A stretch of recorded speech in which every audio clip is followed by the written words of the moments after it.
अगर आप लोग भी जानना चाहते हैं कि स्वर्ग के रास्ते में 5 पांडवों में से कब कौन किस पाप के कारण नीचे गिरा, तो वीडियो को अंत तक जरूर देखें। महाभारत के युद्ध की समाप्ति के बाद सभी पांडव स्वर्ग गए थे। स्वर्ग अर्थात हिमालय के किसी क्षेत्र में जहाँ इंद्र आदि का राज्य था। पांचों पांडव अपना राजपाट परीक्षित को सौंपकर जब स्वर्ग की कठिन यात्रा कर रहे थे, तब इस यात्रा में द्रौपदी भी उनके साथ गई थी। सभी चाहते थे कि हम स्वर्ग पहुँचे, परंतु रास्ते में कुछ ऐसा घटा कि एक एक करके पांडव नीचे गिरकर मृत्यु को प्राप्त हो गए। यात्रा के दौरान जब पांडव बद्रीनाथ पहुंचे और वहां से आगे बढ़े, तो सरस्वती नदी के उत्तम स्थल पर नदी को पार करना द्रौपदी के लिए कष्टकर हो गया था। ऐसे समय में भीम ने एक बड़ा सा चट्टान उठाकर नदी के बीच में डाल दिया। द्रौपदी ने इस चट्टान पर चलकर सरस्वती नदी को पार किया था। कहते हैं कि माड़ा गांव में सरस्वती के उद्गम पर आज भी इस चट्टान को देखा जा सकता है। इसे वर्तमान में भीम पुल कहा जाता है। हालांकि महाभारत की कथा अनुसार पांचों पांडव, द्रौपदी तथा एक कुत्ता आगे चलने लगा।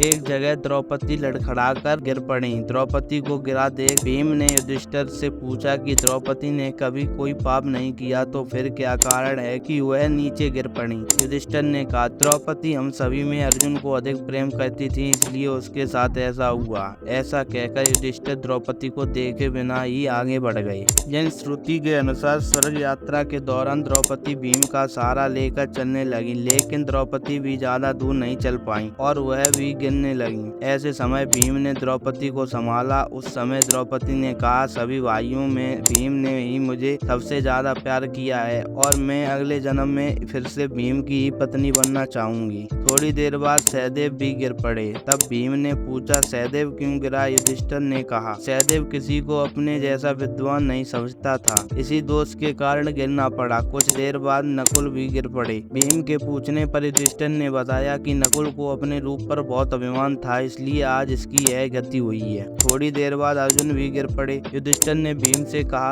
अर्जुन को अपने पराक्रम पर अभिमान था। अर्जुन ने कहा था कि मैं एक ही दिन में शत्रुओं का नाश कर दूंगा, लेकिन ऐसा कर नहीं पाए। अपने अभिमान के कारण ही अर्जुन की आज यह हालत हुई है। ऐसा कहकर युधिष्ठिर आगे बढ़ गए। थोड़ी आगे चलने पर भीम भी गिर गए। तब भीम ने गिरते वक्त युधिष्ठिर से इसका कारण पूछा, तो उन्होंने बताया कि तुम खाते बहुत थे और अपने बल का झूठा प्रदर्शन करते थे, इसलिए तुम्हें आज भूमि पर गिरना पड़ा। यह कहकर युधिष्ठिर आगे चल दिए। केवल वह कुत्ता ही उनके साथ चलता रहा। युधिष्ठिर कुछ ही दूर चले थे कि उन्हें स्वर्ग ले जाने के लिए स्वयं देवराज इंद्र अपना रथ लेकर आ गए। तब युधिष्ठिर ने इंद्र से कहा, मेरे भाई और द्रौपदी मार्ग में ही गिर पड़े हैं, वे भी हमारे साथ चलें, ऐसी व्यवस्था कीजिए। तब इंद्र ने कहा कि वे सभी शरीर त्याग कर पहले ही स्वर्ग पहुंच चुके हैं, लेकिन आप शरीर सहित स्वर्ग में जाएंगे। इंद्र की बात सुनकर युधिष्ठिर ने कहा कि यह कुत्ता भी मेरे साथ जाएगा, लेकिन इंद्र ने ऐसा करने से मना कर दिया। काफी देर समझाने पर भी जब युधिष्ठिर बिना कुत्ते के स्वर्ग जाने के लिए नहीं माने, तो कुत्ते के रूप में यमराज अपने वास्तविक रूप में प्रकट हो गए। युधिष्ठिर को अपने धर्म में स्थित देखकर यमराज खुश हुए। इसके बाद इंद्र और युधिष्ठिर रथ में बैठकर स्वर्ग की ओर निकल पड़े।